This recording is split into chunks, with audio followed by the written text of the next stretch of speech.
إننا قد وضعنا أقدامنا على الطريق الصحيح. أقسم بالله العلي العظيم ما معانا تعريف، بنشتغل بال100 جنيه 9 سنين وساكتين وراضيين. قسما بالله العظيم ان انا بحلف يمين واتحاسب عليه قدام ربنا ان انا من عيد ما دخل بيت اللحمه ولا شفت الطماطم الغاليه. النهارده عيني رقص عند محطه المترو كاني شفت تفاح امريكاني. لو مسؤول عايز خدامه انا هاجي، والله العظيم خدامه شاطره ونضيفه جدا، بس شغلوني. لم يجد هؤلاء الا العوده الى الاعتصام عل يتحرك قلب مسؤول فيعمل من موقع مسؤوليته على إيجاد وتنفيذ حل لهؤلاء. التغيير قادم. العملية مسألة توقيت. الشعب استيقظ وتيقن أنه لا طريق أمام مصر ما لم تكون مصر حرة ويكون هناك نظام قائم على العدالة الاجتماعية. مقبلون على انتخابات تشريعية العام الحالي ورئاسية العام المقبل. إن في دستور يمنع 99% من الشعب المصري إنه يرشح نفسه. ستكون الانتخابات المقبلة بشقيها حرة ونزيهة. سيكون الشعب هو الحكم، وستكون كلمته هي الفيصل في صناديق الاقتراع. كانت نتيجتها هذه اللقطات النادرة لعملية تزوير كامل ومباشر بالصندوق. وأقول من يرفعون الشعارات ويكتفون بالمزايدة إن ذلك لا يكفي لكسب ثقة الناخبين.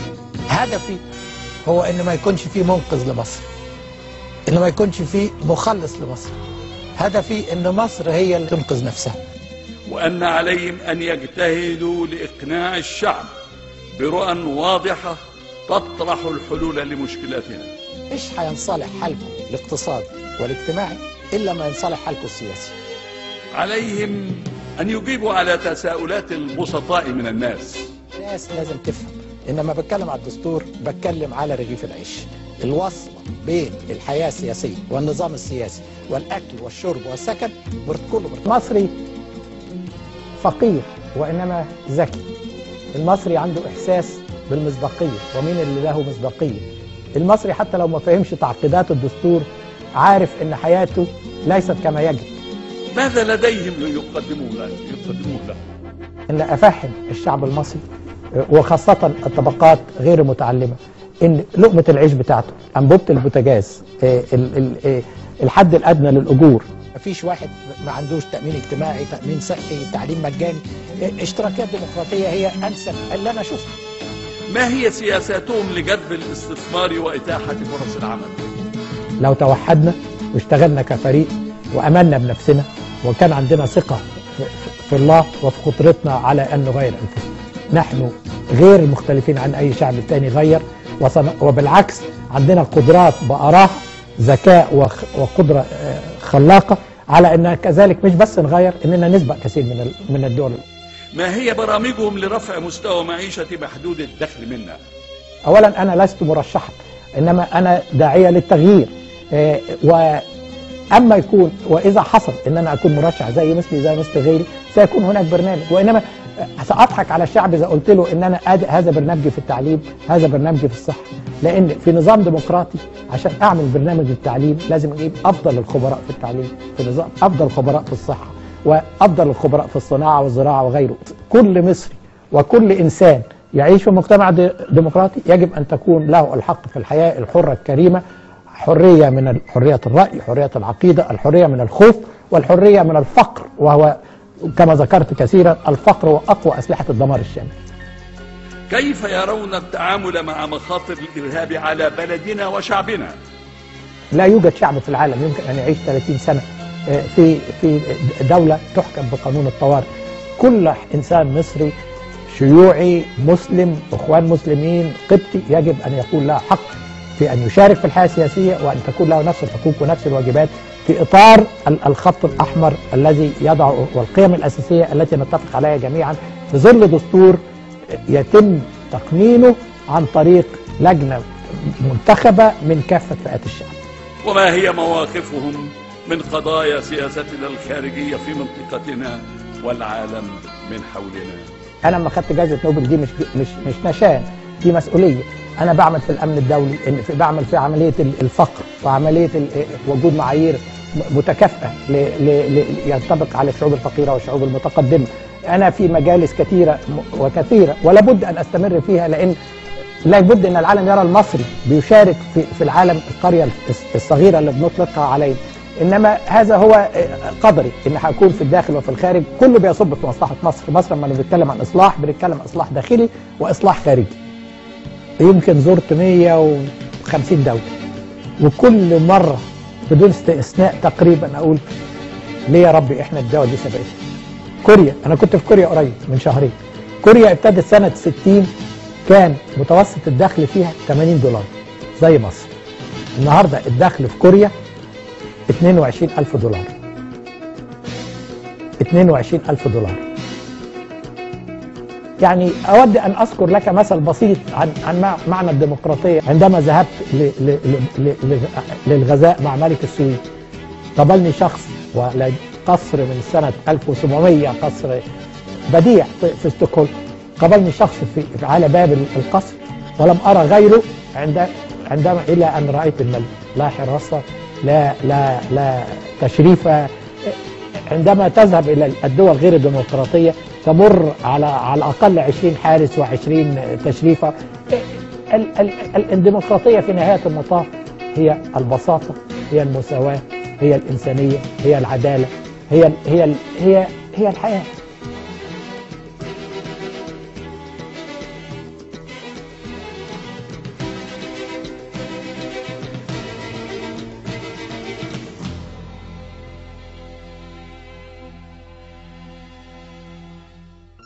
زوجتي قريبا كانت، وهي صديقة لزوجة رئيس جمهورية النمسا، كانوا يتناولوا الغذاء معا.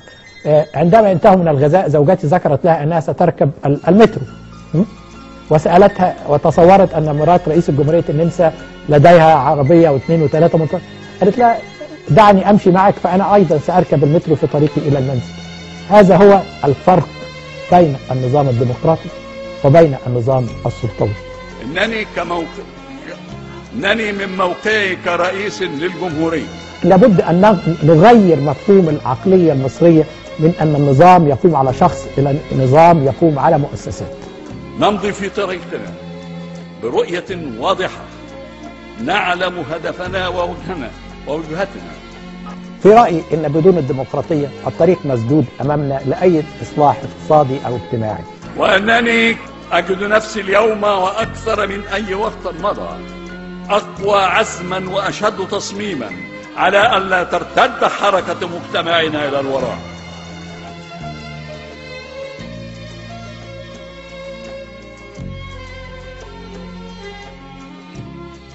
عندما يقال أن العمال المعتصمين يجب أن يفض الاعتصام بالقوة لأنهم يعطلوا المرور، وعندما يكون المرور أهم من حق العامل في الحياة الحرة الكريمة وأن يحصل على حد أدنى من الأجر، شعرت بالأسى، شعرت بنتيجة 30 سنة من نظام قانون طوارئ. لا بديل لنا عن المضي إلى الأمام. الفوضى هي أن تحرم الشعب من حقوقه، الاستقرار هو أن تكون هناك حكومة ونظام يؤيد الشعب ومستمد من الشعب ومنتخب انتخاب حر من الشعب. واثقين في أنفسنا، موقنين برؤيتنا وسياستنا. لماذا كل مصري عندما يذهب إلى الخارج ينجح؟ والمصري الذي موجود في مصر يركب مركب ويموت عشان يغادر مصر ليشتغل عمل بسيط في الخارج، وعندما حتى لو نجا بيعود مرة أخرى إلى أن يحاول العبور مرة أخرى لأوروبا. يعني معنى هذا أنه الحياة بالنسبة له لا تعني شيء، معنى هذا أنه فقد الانتماء. وأنا أعذره عندما لا يستطيع أن يتزوج، عندما لا يستطيع أن يجد عمل، عندما لا يستطيع أن يأكل. الحياة ليست لها معنى بالنسبة له. هو يخاطر بحياته ومستعد أن يضحي بحياته لأن حياته لا تعني شيء بالنسبة له. لا نهتز ولا نتردد أو نتزعزع، ونمضي في طريقنا نحو انطلاقة جديدة وغد جديد.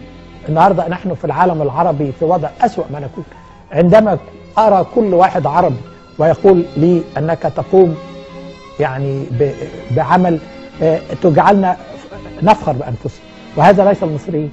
عندما يقول كل مصري كيف يمكنني أن أساعد، أسمع هذه الكلمة في كل مكان أذهب إليه وفي كل طيارة أركب، كيف يمكنني أن أساعد؟ ما هي سياساتهم لجذب الاستثمار وإتاحة فرص العمل؟ 80 مليون لو وقفنا سوا كالبنيان المرصوص، ولا نظام ولا شخص ولا أي قوة مهما كانت ستستطيع أن تقف أمام إرادة الشعب المصري، إن يلاقيها زي ال 115 دولة ديمقراطية اللي عايشة بيحلم بمصر زي الدول اللي أنا عشت فيها، إن البني آدم بيحترم مش لماله ولا لوظيفته ولا لجاهه، بيحترم لأنه إنسان، بيحترم لأنه إنسان وبيعامل كإنسان، وبنوفر له الحد الأدنى من الحياة الكريمة، المسكن، الملبس، الرعاية الصحية، التأمين الاجتماعي. لا هيكون في فقير وغني، إنما كل إنسان لازم يكون حد أدنى من الحياة الحرة الكريمة. وأهم شيء إنه يحترم كإنسان، حرياته في العقيدة، في الرأي، في التجمع، في الإضراب، في كل الحريات اللي اتفق عليها العالم. مصر بهذا الشكل وكما كانت إلى حد كبير في الماضي، مصر بهذا الشكل مش هتعرف المصري لو شفته بعد كده، ولا هتعرف مصر شكلها ايه، وهنحقق هذا مش في وقت طويل، بس نحط رجلينا على الطريق السليم. وكل عام وانتم بخير. والله العظيم عايزين ولا عايزين نسمع اسم والله دي عصابه وماسكه البلد، عصابه وماسكه البلد والله العظيم. يا ريت الشعب كله يكون مفتح وفاهم، يا ريت يكون الشعب مفتح وفاهم، يا ريت يكون الشعب كله مفتح وفاهم. الحزب الوطني مش عايزينه من اصله. 30 سنه ما بيعملش حاجه، خرب البلد، باع الاراضي، دخل استثمار يهودي، دخل حراميه في البلد، والريس ولا ليه لازمه الارض، الريس قاعد على كرسي الموت. خلاص لملم عيالك وجمع في مالك واسحب جمالك وسيبنا وغور.